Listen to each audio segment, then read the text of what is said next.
আসসালামু আলাইকুম। আমরা নতুন একটা শব্দ শিখব এবং তার ব্যবহার শিখব, ঠিক আছে? আচ্ছা, ত্বক এর ইংলিশ কি? ত্বক, আমাদের যে ত্বক রয়েছে, স্কিন। ত্বকের ইংলিশ স্কিন। চামড়ার ইংলিশ কি? স্কিন, তাই তো? এখন চামড়ার ইংলিশ যদি স্কিন হয়, তাহলে খোসার ইংলিশ কি? স্কিন। তাহলে চামড়ার ইংলিশ স্কিন, খোসার ইংলিশ স্কিন। চামড়া ছাড়ানোর ইংরেজি কি? হ্যাঁ, স্কিন। এখন আমি যদি বলি আমি তোমার চামড়া ছাড়াবো, এর ইংলিশ কি হবে? না, আই উইল।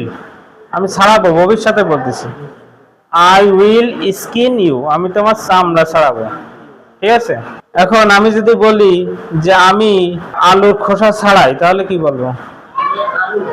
আলুর খোসা ছাড়াই।